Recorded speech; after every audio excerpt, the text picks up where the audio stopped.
We've heard a lot of talk in the past few months about the new deposit return scheme, and the scheme was welcomed as important, realised by the vast majority, because people want to do the right thing.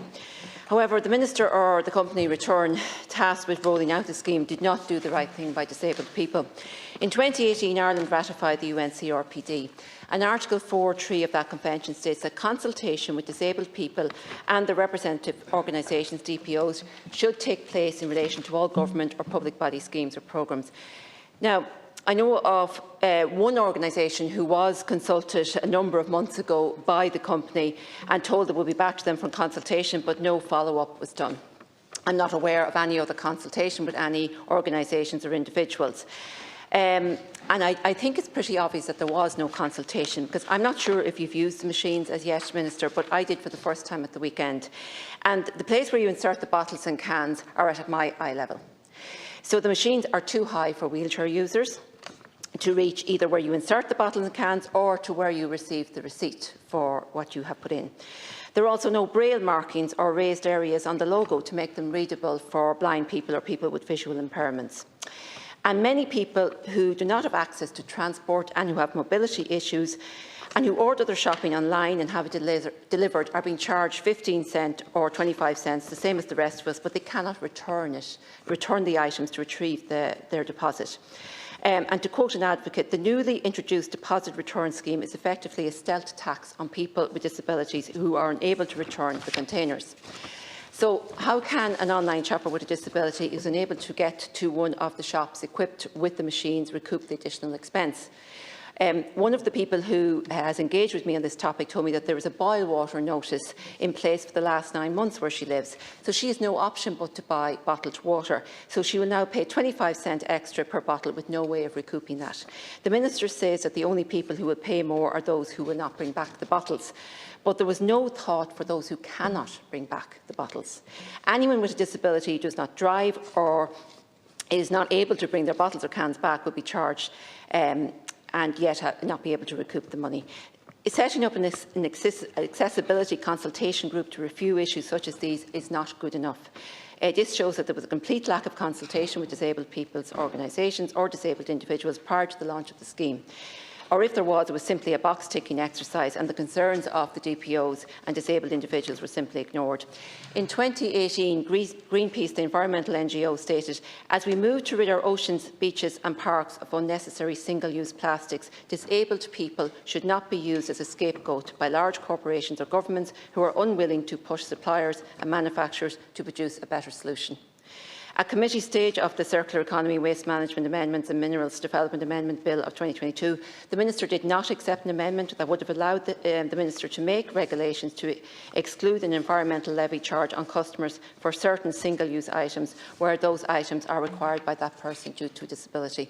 The Minister stated that the Circular Economy strategy was significantly amended in the Dáil and now include a specific requirement on the Minister to take the National Disability Inclusion Strategy and the roadmap for social inclusion into account when making the circular economy strategy. But he obviously didn't take them into account. And I suppose it's a pity that one of the ministers from this department are not here tonight. I know they can't be, and I thank you, Minister, for being here to take the question. But I just want to know how he's going to address these issues. Thank you very much. Thank you, Deputy Tully, and I appreciate you raising this important issue on the practicality of the new return scheme and how it's going to work for everybody, and where there are difficulties, how those difficulties are going to be addressed and fixed. Obviously, this scheme has been in development for a number of years. It's to inform the design of the scheme. The Department undertook 2 public consultations in 2020 and 2021 on how it should operate. Since their appointment as the DRS operator in July 2022, Return has consulted widely with stakeholders to help prepare for the introduction of the deposit return scheme. Now, of course, as we know, this is about we're obliged under the Single-Use Plastics Directive to recycle 90% of our plastic bottles by 2029. So we do have a practical problem here about how we're going to do that. So it's a national infrastructure project which operates primarily on a return to retail model. But the Deputy highlights very obviously that if you have received them by delivery, how are you supposed to manage if you're quite a practical example. Retailers are required to charge customers a deposit for the bottle sold and to take back empty containers and to refund the deposit to customers, as the Deputy well knows. Retailers are also required to ensure that the take-back facility they provide is accessible for anybody wishing to return empty containers. It is the return continues, I understand, to engage widely with all stakeholders and has committed to review accessibility practices concerning the needs of consumers. So this is an early problem highlighted that I certainly will highlight to my ministerial and deputy and constituency colleague, Minister Oisin Smith, to get further answer. But I do understand that the review that's being conducted includes working with the National Disability Authority. The authority is supporting return and the establishment of a consultative group to ensure that the concerns of all parties, in particular those who have identified difficulties in accessing the deposit return scheme and in returning bottles and cans, are heard and addressed, and I hope that will be as soon as may be. I understand that Return intends to convene the first meeting of this forum in the second half of March, in the next number of weeks, and has invited a number of disability organisations to assist in a review of the scheme's infrastructure, and I hope the Deputy will have an opportunity to contribute to that in some way also. The deposit return scheme represents one of the biggest efforts at changing consumer behaviour in some decades. Inclusivity is absolutely essential if it's going to work. An extensive national communications campaign is underway to ensure that every member of the public is aware of and understands what DRS is and how it operates. I am told that individuals who have difficulties in returning bottles and cans to their local retailer should contact Return directly, and they will work with the local retail community to find a solution that works for all involved. They really are committed to ensuring that locations are accessible, but of course they're going to need the feedback from deputies such as yourself and from myself and constituency TDs to be able to highlight where there are practical issues, as there will be with the rollout of any new scheme such as this. Answer Deputy's question, no, I haven't tried to return anything yet, but now that we've discussed it tonight, I definitely will tomorrow. Thanks. Thank you, Minister. I suppose there's kind of two parts here. So the part around people who cannot, due to mobility or lack of transport, get as a result of a disability or indeed age even, get back to return what they've bought online and the machines themselves. So, I suppose one suggestion is a scheme worked out with the shop that delivers to incorporate a collection where a receipt could be issued. So when they come the next time to deliver the shopping, that they collect. It seems obvious. Yeah, and give a receipt, and that they can use that as a coupon online on their next shop.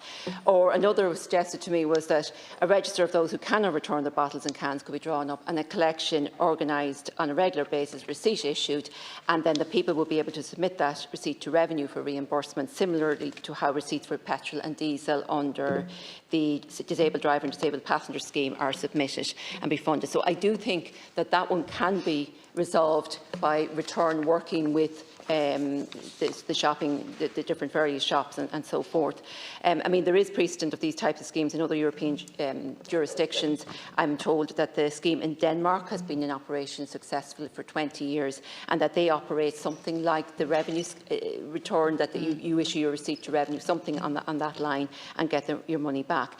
Now, I suppose the machines being inaccessible is going to be a more difficult one to actually address, because machines obviously cost a lot of money. They're already in place. I don't know how many have been rolled out. I think it's about 2,000. I'm not sure of that figure, though. I'm not sure if any of them are accessible. None of the ones I have seen locally to where I live are. So they have to be addressed. And it just seems an awful waste of money that they weren't made accessible to all from the start. And I don't know if the company did proper consultation, because that issue would have been raised with them. We had issues with ATMs that were too highly placed in the wall and had to be made sure that going forward they were all at a lower level to facilitate all users. You talked about negotiating or talking to the company Return. I know someone who did contact them and wasn't getting very far, and they asked to speak to someone in management, and they were told management don't engage with the public. So I just don't know that that's the right attitude either. And I suppose the ministers involved with this, they say to green-proof all our policies, and I absolutely agree with that, but I really think that all our ministers need to disability-proof their policies as well going forward. Thank you. Well, thank you, Deputy. And you must forgive me that I don't have more detailed information on the consultation that did take place in advance of the scheme being introduced. But it would appear to me to be a totally obvious, natural thing to consult with disability groups. That may have happened. I cannot answer about the number that are accessible, but there are about over 2,300 return points.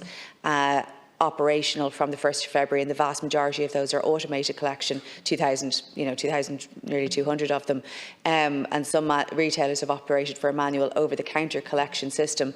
But, in the rollout of any new scheme, it is essential that feedback is able to be clearly delivered in some way, that there is a forum for raising practical problems. Practical problems are to be expected, but it's how you react to them and it's how you address them.